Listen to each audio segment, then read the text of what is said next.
farmacéutico es uno de los lobbies más influyentes del mundo.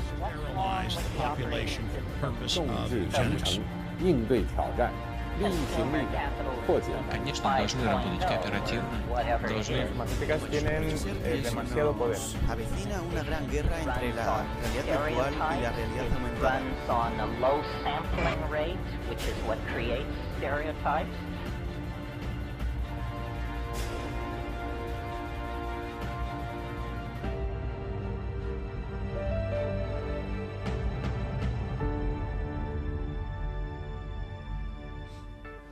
Muy buenas noches, bienvenidos a esta nueva edición de Humo y Espejos. Después del gran éxito de la Rusia de Putin, el programa que les preparamos, hoy viene ¿qué hay detrás del pensamiento de Putin? Así que esperamos que sea un programón. ¿Cómo estás, Marcelo? Bueno, eso sí que es un tema de los que te apasiona, así contarnos un poco lo que vamos a ver hoy. Hola, ¿qué tal? Creo que lo que pasa es que es clave, es fundamental entender qué es lo que está pasando. Porque no es solo un fenómeno que pasa en Rusia, está pasando también en Occidente. Vemos la aparición de Trump, Orbán en Hungría, probablemente Le Pen en Francia, el mismo Modi en la India. Hay personajes que no son difíciles de encuadrar.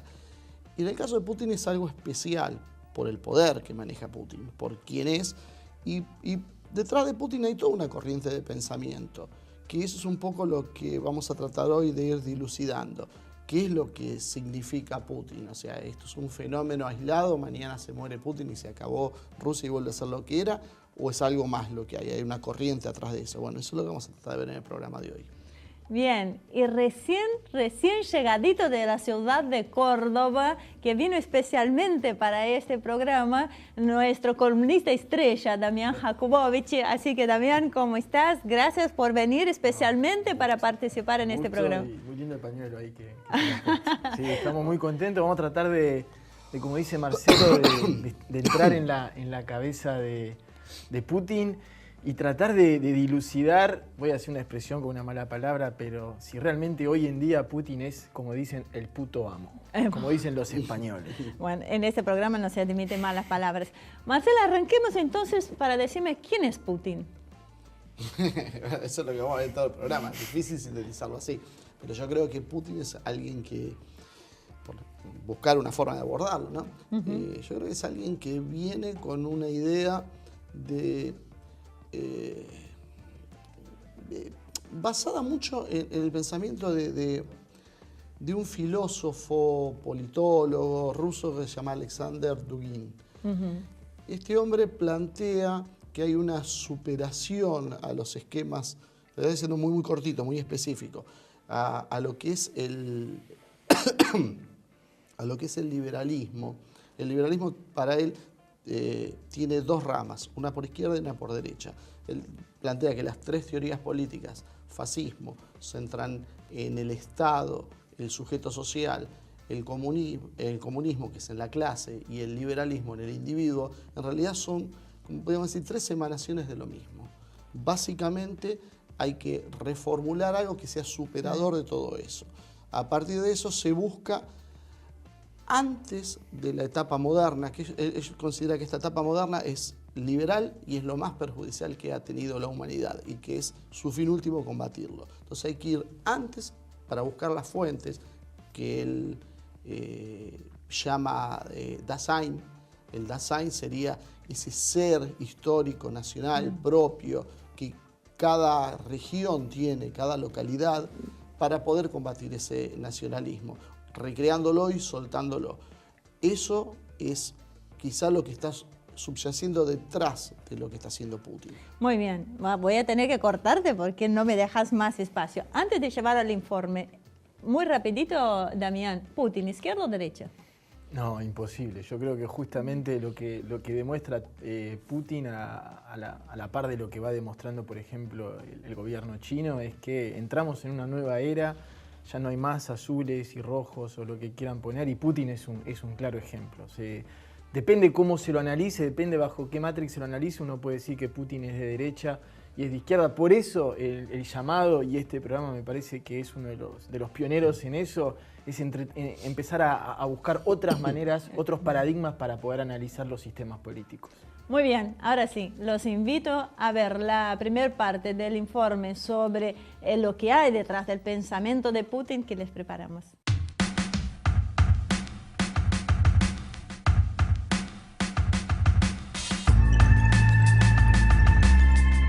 Al filo de la finalización de la Segunda Guerra Mundial, se celebra en Ucrania la Conferencia de Yalta, en la cual los triunfadores representados por Winston Churchill por el Reino Unido, Franklin Delano Roosevelt por los Estados Unidos y Joseph Stalin por la Unión de Repúblicas Socialistas Soviéticas acordaban cómo sería la estructura global a partir de la derrota de las potencias del eje. Las organizaciones como las Naciones Unidas y las creadas a partir de las resoluciones de esta, como el FMI o el Banco Mundial, encuentran su origen en ese reparto del mundo que creaba una arquitectura económico, política, financiera que representaba el diseño de los vencedores.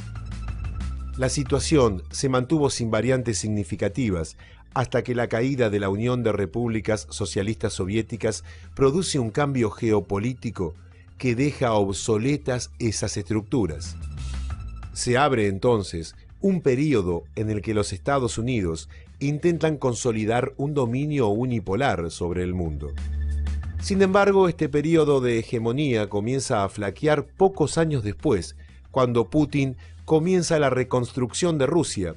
China asoma como un rival estratégico de Estados Unidos, India aparece como un factor de poder global y regiones como la latinoamericana o el sudeste asiático también tienen algo que decir. Pero no solamente Estados Unidos ve hackeada su supremacía por factores externos, sino también por algunos fenómenos propios, como es la división interna entre sectores que representan el poder histórico del país, pero que tienen una mínima participación en el exterior, y otra que se ha transnacionalizado y hoy se presenta como una solución globalista. Sus intereses son contrapuestos, porque mientras unos buscan un Estados Unidos fuerte, los otros prefieren estados débiles que permitan a sus corporaciones financieras establecer las reglas globales e incluye a los propios Estados Unidos, reflejándose estos alineamientos en las candidaturas de Donald Trump y Hillary Clinton. Ante estas posturas, Rusia, China, India y otras naciones menores intentan construir una alternativa multipolar. Seguramente, el emblema de esta alternativa la constituye Vladimir Putin, quien edifica un marco teórico diferente. Entre los intelectuales que apoyan al presidente ruso, se observa una teoría basada en el pensamiento de Alexander Dugin, quien propone la cuarta teoría política como variante superadora de las tres anteriores: democracia liberal, socialismo-comunismo y fascismo. Las corrientes hoy predominantes en Rusia hablan de una superación del modelo establecido luego de la Guerra de los 30 años, que después de 1648 establecía la supremacía del Estado-nación como forma de soberanía máxima. Este sistema termina con la Segunda Guerra Mundial y el mundo bipolar emergente, Estados Unidos, URSS, que a su vez da paso a la breve hegemonía estadounidense. Hoy, Rusia propone una multipolaridad que significa algo diferente a los esquemas anteriores que presentaban una división entre centro y periferia, que también ven representadas en la propuesta del multilateralismo, que identifican como un sistema donde los Estados Unidos actuarían como primus inter pares y sus estados asociados como vasallos. El mundo multipolar propuesto tiene una diferencia radical, que es que se considera que el sistema de Estado-nación del modelo de Westfalia es insuficiente para garantizar la efectiva soberanía y que las demás variantes democráticas liberales mantienen la desigualdad entre centro-periferia.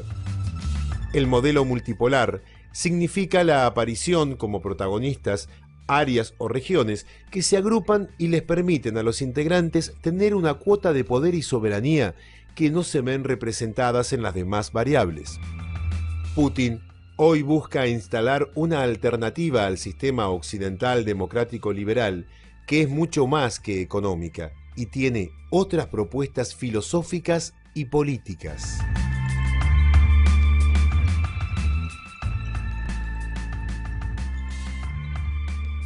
Marcelo, ¿comprender a Putin significa comprender a Rusia o entender a Rusia? Sí, o sea, yo creo que claramente es precisamente lo que hablaba de Dugin, lo que explica es eso. Uno de los problemas que tiene Occidente es que no intenta entender, impone. Entonces, si quieren entender a Rusia, hay que entender leer los clásicos rusos, conocer la literatura, conocer el ballet, conocer la comida. Hay que entender todo el conjunto que hace a la esencia de Rusia. Y Putin precisamente es el emergente de esa esencia. Entonces, básicamente, entender a Putin es necesario, para entender a Putin es necesario entender a Rusia. Y como complemento de lo que está diciendo Marcelo, esto de la interculturalidad, ¿no? De entender la cultura, de ponerte realmente, de ponerte los anteojos de la nación a la que estás analizando, y esto que vos decías del Dasein, que es el individuo propio, ¿no? Cultural propio a cada país.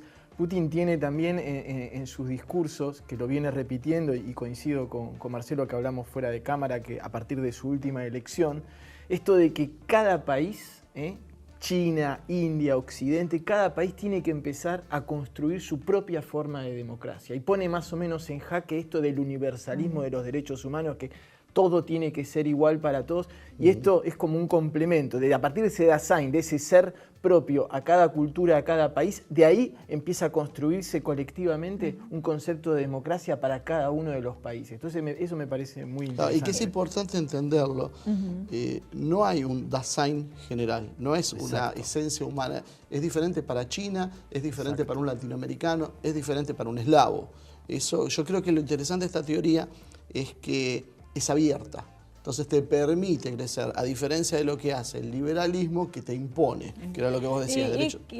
Damián, ¿qué críticas se pueden hacer al llamado pensamiento putiniano? Yo creo que, no sé si nos va a alcanzar el tiempo, pero esto es importante, de que hay dos maneras de analizar al pensamiento putiniano. Uno, desde esta matrix en la que vivimos, donde es occidente y antioccidente, y en ese caso pienso que le vamos a encontrar más virtudes que defectos al pensamiento putiniano. Ahora, si empezamos a pensar en algo superador, yo creo que hay algunos ejes que a mí me parecen como llamados de atención en todo lo que veo de lo discursivo y de la filosofía y del pensamiento de Putin. Primero, me parece muy peligroso a veces los discursos de Putin respecto a la homofobia, respecto a los homosexuales. Tuvo declaraciones que fueron muy duras ahí en los Juegos de Sochi, donde dijo, nosotros no perseguimos a los homosexuales, pero que dejen a los chicos tranquilos, como asociando homosexualidad con pedofilia, que es un vínculo muy peligroso. Eso es como una cosa que me llama mucho la atención. Después, otro tema que me parece también peligroso, pero que esto se repite en casi todo el país, en casi todo el globo, es lo que Spinoza llama la exaltación de las pasiones tristes u oscuras. Esto de unificar al pueblo a través o del odio, o del rencor, o del revanchismo, o del miedo a la militarización por parte de Occidente. Me parece que es algo que a veces aparece en Putin y que me parece peligroso nuclear a la nación. ¿Te puedo cortar ahí? Sí. Porque hay una cosa que también es real. Yo entiendo la peligrosidad de las declaraciones de Putin, pero también entiendo que estadísticamente los mayores casos de violación a los varones son por varones. Entonces, por eso a veces está tan cercana esta idea. Hay una vieja polémica. Por ejemplo, la ILGA se sacó varias organizaciones de encima porque coincidían que eran líderes homosexuales y a la vez apoyaban la pederastía. Claro. Y sobre todo en Holanda hay un movimiento muy fuerte. Entonces hay algunos resquemores por ese lado, pero creo que las declaraciones de Putin básicamente vienen en ese de odiar todo lo liberal. Entonces, eso, Marce, te voy a invitar que me lo desarrolles en el próximo bloque, porque va a ser una picardía que lo tengamos que cortar ahora, porque es un tema para hablarlo sin que la gente, porque es un tema tabú, no deja de ser un tema tabú, y lo tenemos que desarrollar con la seriedad que se merece, ¿no es cierto? Así que no se vaya, enseguida regresamos.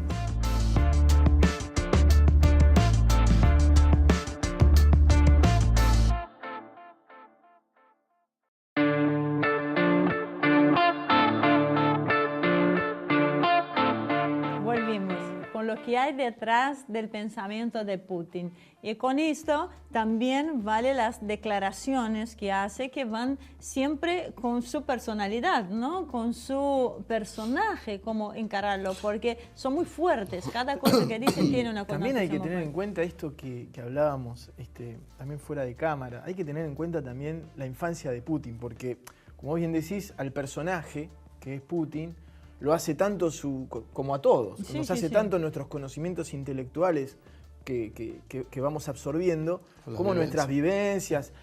Recordemos que, y esto me parece que es interesante para un líder, ¿sí? Haber vivido lo que vivió Putin. Él estuvo, primero se le murieron hermanos en el sitio cuando los nazis, digamos, le hicieron el sitio a Stalingrado. Recordemos que estuvo casi 3 años donde se murió una cantidad de millones de rusos de hambre. Él siempre cuenta eso. Él nació algunos años después, pero se imaginan las heridas que quedaron dentro de la vida de Putin y lo que es haber conocido la miseria. Y es lo de que da un cerca. poco a la personalidad este fortalecimiento.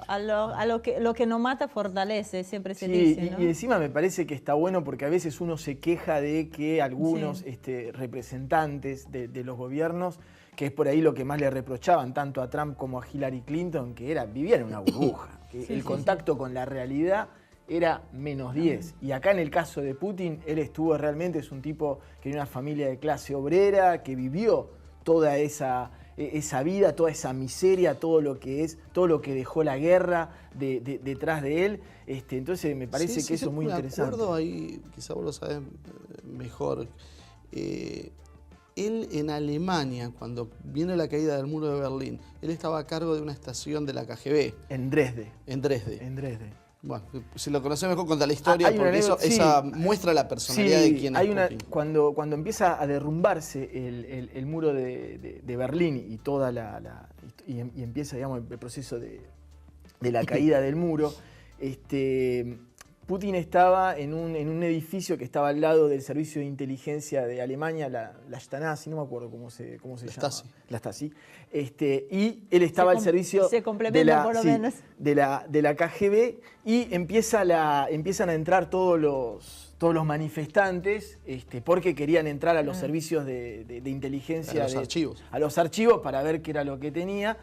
Y esto fue una de las primeras cosas donde se vio el gran liderazgo que tiene Putin. Él salió a hablar con los manifestantes y más o menos logró calmarlos. Pero esa anécdota en Dresde también lo marcó a Putin muy fuertemente porque él... Con una pistola. Sí, con una Imagínate pistola. él tenía una pistola, no me acuerdo que tenía 7 tiros, no sé cuántos era, con 7 balas, salió a hablar con una multitud que se lo quería llevar puesto. Y un alemán perfecto. No le creían que era ruso porque hablaba un alemán perfecto. Pero hay una anécdota también que él en ese momento llama a sus superiores de las Fuerzas Armadas rusas que estaban en Alemania y le dicen, ¿qué hacemos ahora?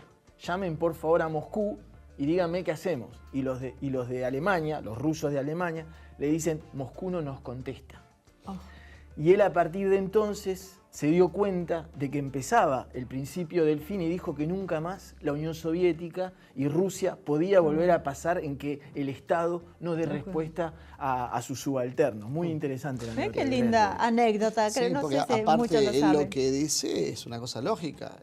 Esto era territorio ruso, no podían entrar los manifestantes en el territorio ruso y estaba dispuesto a disparar contra los que entraran. Y las órdenes eran esas. Claro, obviamente te imaginás que iba a morir aplastado por la multitud. Pero sin embargo el tipo dice que fue, lo dijo, se dio media vuelta y empezó a subir las escaleras pausadamente, tranquilamente, y los manifestantes lo dejaron. Bueno, muy bien, y ahí está. Y hablando de esto, sí. Me queda una cosa picando por el tema de que hablabas del tema de LGTB y la posición de Yo sabía Putin. que él iba a volver con ese tema porque no puede Por eso con lo su tiré, género. porque- Exacto, iba a prender fuego. Porque el problema de esto viene precisamente en esa aversión a lo liberal. Uno tiene que comprender este concepto en Putin y la gente que lo rodea. Ellos todas las manifestaciones individualistas las consideran negativas. Putin toma el neoliberalismo como liberalismo a secas. Liberalismo. El neoliberalismo en realidad es una variante. Liberalismo en el sentido de las costumbres y que por eso posee por izquierda o por derecha. Entonces te dice, el marxismo en realidad es un liberalismo de izquierda, el fascismo es un liberalismo de derecha, todos hacen a esa modernidad, la cual lo que está haciendo es destruyendo la esencia del hombre. Entonces, dentro de las cosas que destruyen la esencia, aparece el tema de la homosexualidad. Por eso es que él te dice, bueno, acá publicidad no, y mete el tema de, bueno, de los chicos, que sería bastante largo de discutir y polémico. Un día preparamos un programa. Sí, recordemos que lo que dice Marcelo, que unos meses antes se decretó una ley por la cual la propaganda pro-homosexual en Rusia estaba prohibida. Es que Apple había hecho un monumento en plena, no me acuerdo si universidad o qué, de reivindicación a... Bueno, ¿ves? Estoy yo para recordarlo. Pero bueno, ahí están los resquemores de Occidente, porque se oponen de alguna manera a es dos que ahí modelos. volvemos al principio del problema. ¿Por qué Occidente tiene valores que impone a otros? Porque los rusos lo dicen, para nosotros está mal, para ustedes está bien, háganlo ustedes. Yo no me meto en lo que ustedes hacen. Ellos no porque ustedes me dicen a mí lo que tengo que hacer. Pero ellos no hacen una caja de bruja, no es que están cazando a los homosexuales. Ellos lo que no quieren son las políticas que conllevan el lobby. Esto choca con países, por ejemplo, como Alemania, que en una salita de 4 vos ya tenés una teoría de género. Sí, pero ¿sabes? Ahora me voy a poner, estaba en contra de Putin y ahora me voy a poner del lado de Putin, porque lo que molesta siempre, lo que nosotros siempre charlamos es cómo Occidente mide diferente los mismos problemas, porque uno no... Putin hace esas declaraciones que uno puede estar de acuerdo o no, pero estamos de acuerdo que son polémicas. Claro, son polémicas y entendemos que haya gente. Pero no escucha la misma pasión de Occidente en Arabia Saudita, donde ojalá ese fuese el problema. Son problemas, los homosexuales, ni hablar, ni hablemos de las mujeres, que es algo mucho más básico. Y uno no escucha, lo mismo, le critican a Putin ahora que va por un cuarto mandato. ¿Ustedes escucharon a alguien que se queja de que Merkel va por su cuarto mandato? Nadie sabe, creo. O que entre las familias Bush y Clinton, si hubiesen dominado los últimos 20, 30 años de la política norteamericana. Y después se quejan de que hay dinastía de poder en Nicaragua. Eso es lo que siempre nosotros estamos comentando. Es que si hay que hacer una evaluación, pongamos... Hay una famosa frase sobre Anastasia Somoza, la de que ahora hablan... me la vas a censurar. No la voy a censurar. Sí, porque lo que dicen, era un presidente norteamericano, no me acuerdo cuál era, que le dicen que era un hijo de puta. Y dice, sí, pero es nuestro hijo de puta. Esa es la diferencia. Sí, que te la iba a censurar, pero ahora ya está. Marcelo, cuando analizamos lo que hay detrás del pensamiento de Putin, vos nombraste un personaje que es Alexander Dugin en varias oportunidades. O sea, ¿quién es Alexander Dugin y qué importancia tiene, qué influencia tiene sobre la política de Putin hoy? Bueno, muchos dicen que Dugin es la persona que está atrás de esto, es la cabeza de esta nueva... Él enuncia la cuarta teoría política, que es lo que estaba explicando antes, que es la superadora de las tres que habíamos hablado: fascismo, liberalismo y marxismo. No me cortes las preguntas, si esa iba a ser la pregunta después de que me explicaras quién era Alexander Dugin. Decime quién es Alexander Dugin y yo Alexander sigo con la Dugin pregunta. es el que formula esta teoría. Okay. Y entonces Alexander Dugin es un filósofo, politólogo, sociólogo, que en la época soviética en realidad él estaba opuesto al marxismo. Pero paradójicamente, después que cae la Unión Soviética, se hace bolchevique, es un bolcheviquismo nacionalista. En realidad lo que él buscaba era la forma de encontrar ese Dasein que hablábamos, cómo llegar a eso. Ese era su objetivo final, hasta que termina de elaborar la cuarta teoría política a partir del 2008, la empieza a cerrar, que es la que hoy abreva el gobierno y el poder ruso. Este es un personaje muy influyente y por ahí, si uno entiende el pensamiento de él, logra entender el pensamiento de Putin, porque hay cosas que Putin no las va a decir, que sí las dice. La cuarta teoría política vendría a ser lo que es lo que uno llama el multipolarismo.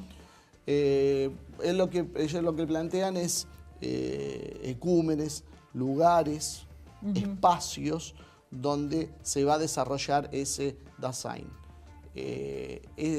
Esos son múltiples porque no hay un Dasein universal. Me imagino nuestros televidentes cuando estén mirando el programa buscando Dasein.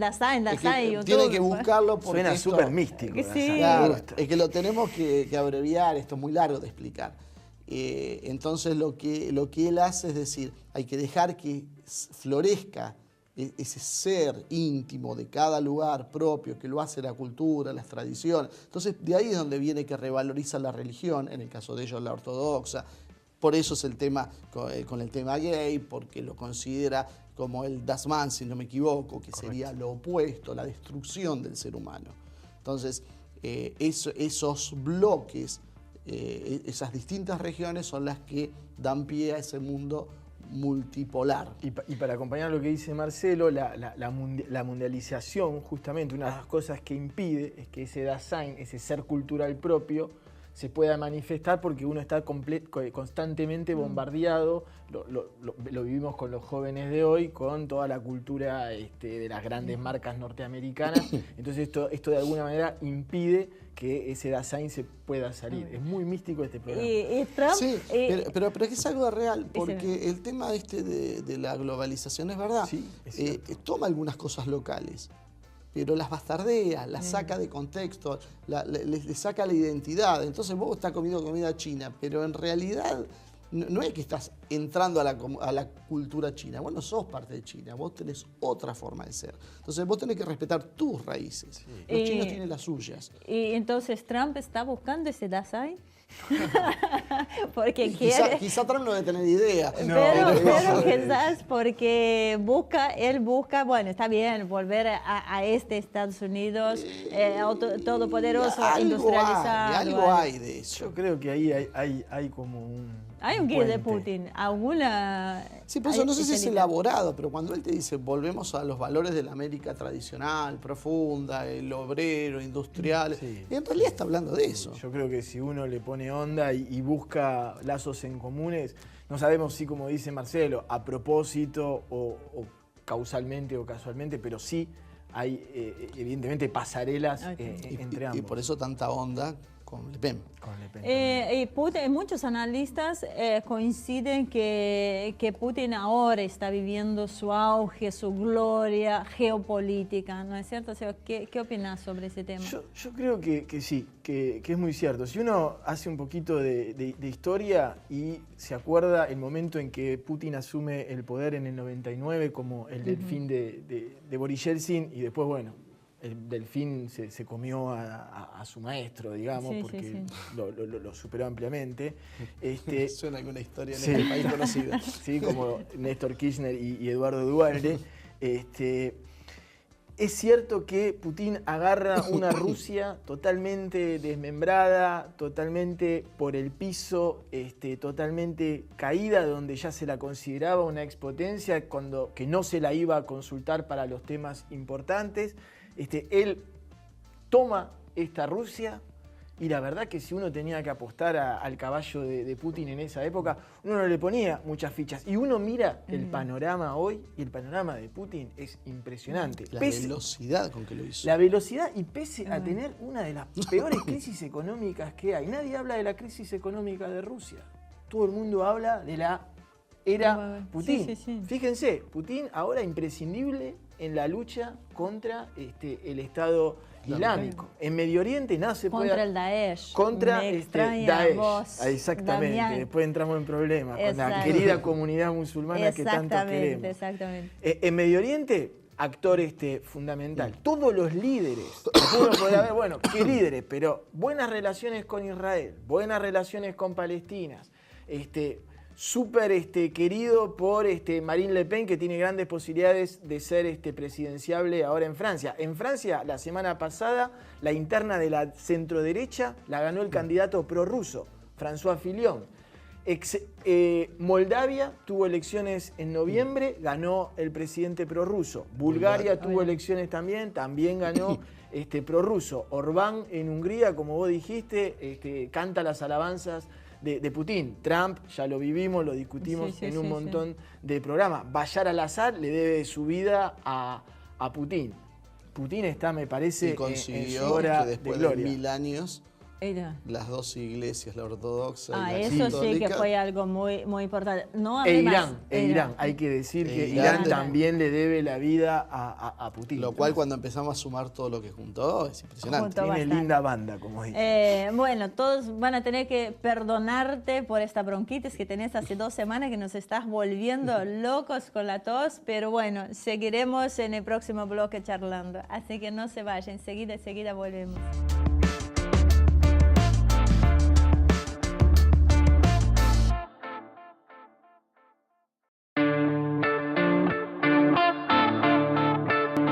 ¿Qué hay detrás del pensamiento de Putin? Eso es lo que estamos viendo hoy con Marcelo Ramírez y Damián Jakubowicz. Así que, Marcelo, bueno, antes de empezar a hablar con ustedes, los voy a llevar a ver la segunda parte del informe que les preparamos.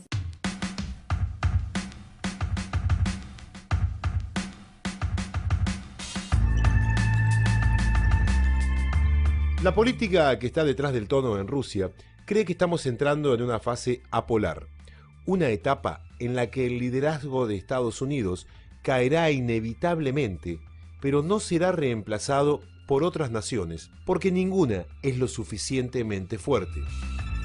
Esta etapa anárquica por la que atravesará el mundo será capitalizada y promovida por los globalistas, quienes podrán avanzar sobre las soberanías estatales y por encima de las declinantes organizaciones internacionales. Estos teóricos rusos critican la visión centrista que tienen los países occidentales, que se sienten con el deber y el derecho de imponer sus patrones culturales al resto de las naciones.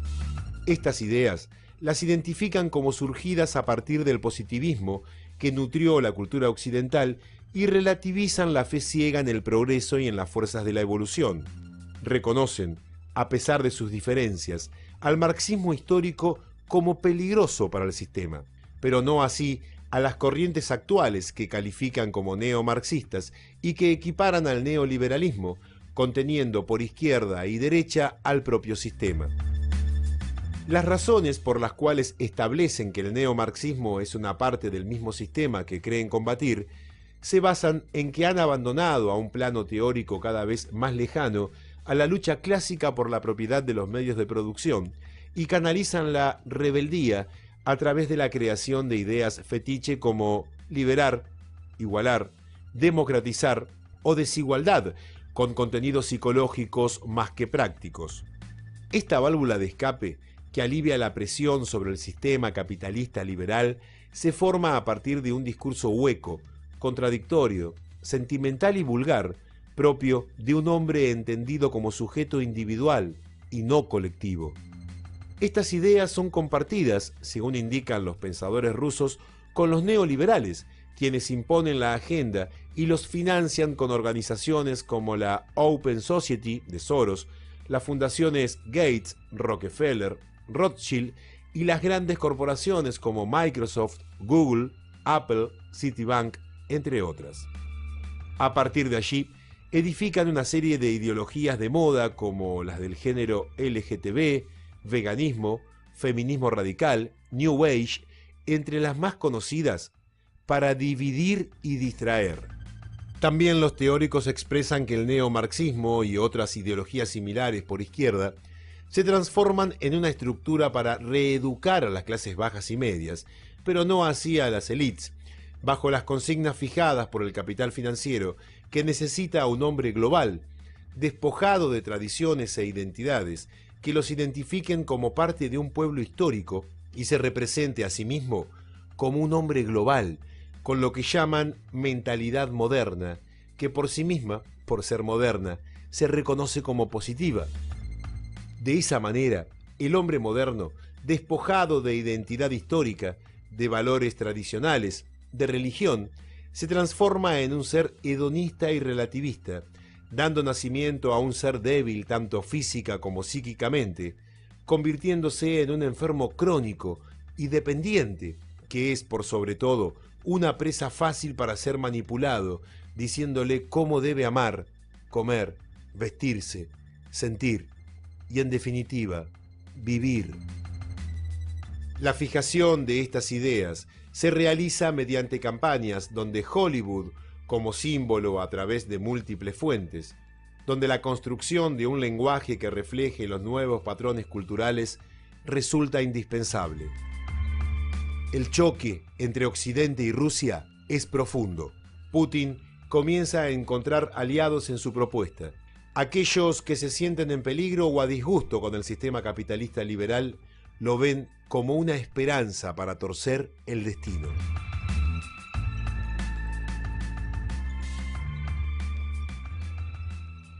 Marcelo, lo que yo te iba a preguntar antes de ir al informe, que casi me sale la pregunta, es qué relación existe entre el euroasianismo, Putin y el multipolarismo. O sea, qué relación tiene con los espacios civilizatorios que vos hablás. Y además, búscame algo más para el hombre de la calle de lo que significan estos espacios civilizatorios, ¿no es cierto? Si no, parece que estoy hablando con Mijailov. Sí, me hiciste acordar de Mijailov. Mijailov es un lingüista que vino el año pasado, creo. El año pasado, 2 veces. Y estuvimos haciendo una serie de charlas con él en varios lugares, hasta en Gino Germani. Y él explicaba los conceptos de civilizaciones, un poco más cerrado. Pero él te hablaba de una civilización eslava, una india y una china. Realmente te puedo asegurar que nadie le entendió lo que quiso decir. Él venía en un supersónico y estábamos en carroza ahí atrás. Necesitamos 3 charlas, claro, asistir 3 charlas para entenderlo. Entendiendo el pensamiento, que ahí después te empezás a dar cuenta por qué lo decía. Porque la base de esa teoría es eso. Esa teoría euroasiática es concebir a Rusia como un país que tiene varias identidades. Que ese es el otro tema, o sea, no es la propuesta liberal que sería la europea, sino esa identidad. Entonces, ¿qué era que me habías preguntado? Exactamente, o sea, ¿qué relación tiene estos espacios civilizatorios como la relación Putin y el multilateralismo? Precisamente ellos construyen ese espacio civilizatorio a partir de una civilización eslava y en lo que concierne al multilateralismo, multipolarismo, es un poco lo que te explicaba antes. O sea, esos mismos espacios crecen en otras partes del mundo. Entonces, eso sería lo que hoy vendría y lo que es superador del Estado Nacional. Porque ellos dicen, el Estado Nacional existiría, pero por ejemplo, Argentina es incapaz de resistir las presiones globalistas o las presiones liberales. Entonces, ¿cómo se resiste en bloque con América Latina? Eso es lo que se entronca con nuestra política. Y Damián, la pregunta para vos. ¿Cómo explica Putin el origen del mal que vivimos en este principio del siglo XXI? Te falta la doctora Alejandra Suárez acá, a mi mujer. Y hacemos aquel programa. Lo que hace para no dormir afuera. Obvio. Hubo unas últimas declaraciones, estuve viendo ahí unos discursos de Putin en Sochi este año, en octubre del 2016, y tiene, como vos decís, una teoría muy interesante que me pareció súper correcta y compartirla. Él dice que cuando se produce la caída del bloque soviético y pasamos del mundo bipolar al mundo unipolar, Occidente, ¿no? Europa, pongámosle más Estados Unidos, tenía una oportunidad única de mostrarle al mundo cómo se reconstruía a partir de los vencedores. Y él lo que dice que fue lo que mostró Occidente al mundo, que a los vencidos, a los débiles, que era Rusia en ese caso, que queda totalmente debilitada, no se le da la mano y se los levanta, sino que ¡pum!, se los pisa más, no se respeta los pactos de no influenciar los países a los cuales pertenecía los distintos países que integraban la Unión Soviética, se les roba la influencia hacia Occidente, se los militariza. Entonces él dice que ahí el origen del mal, de gran parte del mal que nosotros estamos viviendo, es cómo Occidente no aprovechó la oportunidad que tenía de dar el ejemplo, ¿sí? Y que lo que quiso, y esto se lo dice la mayoría, así como se cometió el error con Alemania después de la Primera Guerra Mundial, de al vencido destrozarlo, en vez de darle la oportunidad y mostrarle con el ejemplo, con Rusia se hizo lo mismo. Entonces se hizo leña del árbol caído. Entonces Lo que dice Putin, más o menos, digamos, estoy resumiendo grosso modo el pensamiento, es que lo que le enseñó Occidente es a pegar primero antes que te peguen. Anexo Crimea. Y esto es muy interesante en el pensamiento de Putin, porque él, que vivió la era multipolar y que en el 99, ustedes ven los videos de Putin entrando al Kremlin, que le quedaba grande el traje y parecía un chichipío ahí pidiendo permiso, y uno lo ve ahora.